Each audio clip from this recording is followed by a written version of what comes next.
So I take my water blank, I'm going to put it in there with the clean sides. I'm going to put it in there so that the rib sides are, the clear sides, the arrow is pointing through the clear sides. I'm going to make sure it's on the one, I'm using the, starting with 430 nanometers. And I need to calibrate it or zero it with the water. So my absorbance should, right now my absorbance is not exactly zero, but I'm going to hit cal. And it takes a little while. I'm waiting for the red dot to stop showing. And it might be a couple seconds. So now the red light has stopped showing. So now I see the absorbance is reading 0. That's exactly what I want. Now I can move it. I don't really care about the waters. I just needed to zero it with this wavelength. I've now taken my stock solution, my strongest concentration solution, and put it into the cuvette. I want it almost up to the top. I'm going to add a top. I'm going to clean the sides, the clear sides,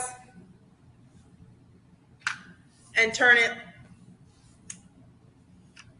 Okay, now I leave it in there and I want to wait till it stops moving.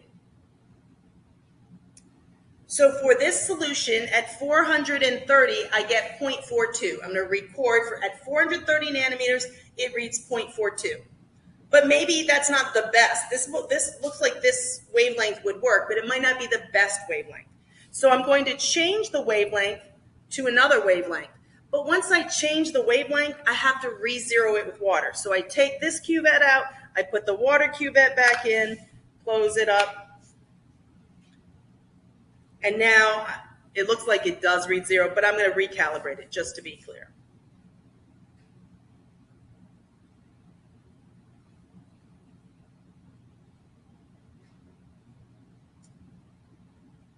And the red light stopped blinking, so it's done. I open it up, and now I'm going to take my stock solution, and I'm going to see what it reads at this one. Note that this is significantly higher. This is at 470 nanometers, and this one happens to be significantly higher. So I would record down 470 nanometers, 1.10 or 11. It wouldn't matter either one. Absorption. I'd say 1.11. Now I'm going to try the next wavelength. Just got my fingers on the clean side, so I'm going to wipe it off. I move the wavelength using the arrow key until it's reading 565 nanometers. I want to calibrate it with my water in there. Wait till the red light stops blinking.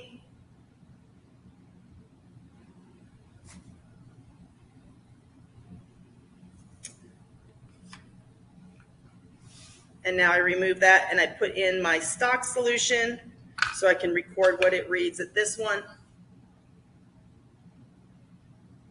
So I have a little bit, but this is not as high as 1.11. So at 565 nanometers, the absorbance is 0.30. I have one more wavelength left, and maybe it's the highest. So I put my water in, I change the wavelength. Now it's on 635 nanometers. I hit cal, I wait for it to stop blinking. I check that it's reading 0 as it should be. Okay, stop blinking. And now it's on 0, good. And now I remove it and I put my stock solution in. And I'm gonna wait for this one to stop. This one's not very good. So note that I have an absorption of 0.08. So my highest absorption on this particular solution happened to be at the 470 nanometers. So I want to repeat the 470 nanometers. Now at this point, I can go back to 470 nanometers. Since I've already got my water and my stock, I can measure. I want to calibrate it on the water. Now that I'm switching solutions, I want to calibrate it on the water. Wait till it stops blinking. And I'm going to record that with the water, I want to record that I'm using 470 nanometers. I want to record that the absorbance of the water solution, which is 0 molarity, is 0.00. I record that in my notebook. Now at this point, this is the cuvette I want to use because this is what had the water in. So at this point now I want to redo everything with just this cuvette. It shouldn't change, hopefully. Uh-oh. I just put the water instead of it. I thought this was my waste. This is my stock. Do I have any left? Well, we're going to use this. I have some more stock over here. So I take my stock solution, I put a little bit in the cuvette, and I rinse it into my waste. Now, this is more of my stock. Don't confuse your stocks. And if you're not good at pouring, you can use a pipette and pipette it in. Put the top on. We'll wipe down the sides. So this is my stock solution. I'm going to add that in. I'm thinking it should be about 1.11 because it was when I did it with the other cuvette, but it might change. Look, this one's 1.17. So apparently this cuvette has a tiny bit of difference, and that's the importance of why you want to use the same cuvette. So I'd record down that that the stock solution is 1.17. And I'm going to do this now. I'm going to repeat this process for my other solutions, for those diluted concentration solutions that we made. So I dump out the cuvette into my waste.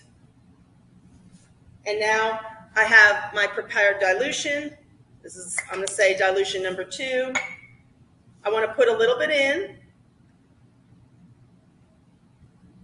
Sometimes it doesn't come out of these very easily.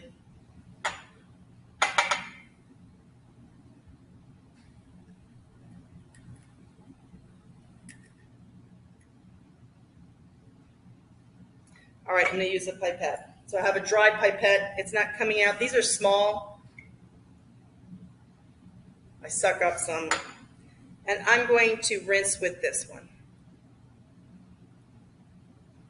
So I'm rinsing the cuvette so that if there was any remnant of the other solution, it's out. I dump that rinse into the waste beaker.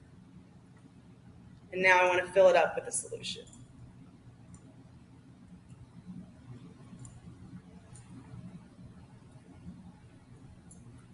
No, in this particular case, now that I picked my maximum wavelength, I'm not changing the wavelength anymore. I'm just changing which solution I'm measuring.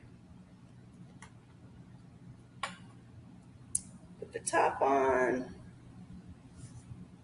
Clean the sides. A lot of times when you're cleaning, changing out the solution of the pipette, of the cuvette, it gets dirty on the sides, drippings. So wipe it off.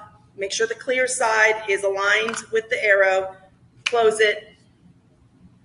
So I would record dilution number 1. If I knew its concentration, I would write down its concentration next to it. You should know the concentration, but maybe you haven't quite calculated it yet. And I record that the absorbance is, it's going back and forth, but it's going 0.49, 0.50. I'll say 0.50. So I would record 0.50 for dilution number 1 in my notebook. And now I'd change out the cuvette to dilution number 2 until I've measured the absorbance of all the solutions. And then I will be able to make my calibration curve from that.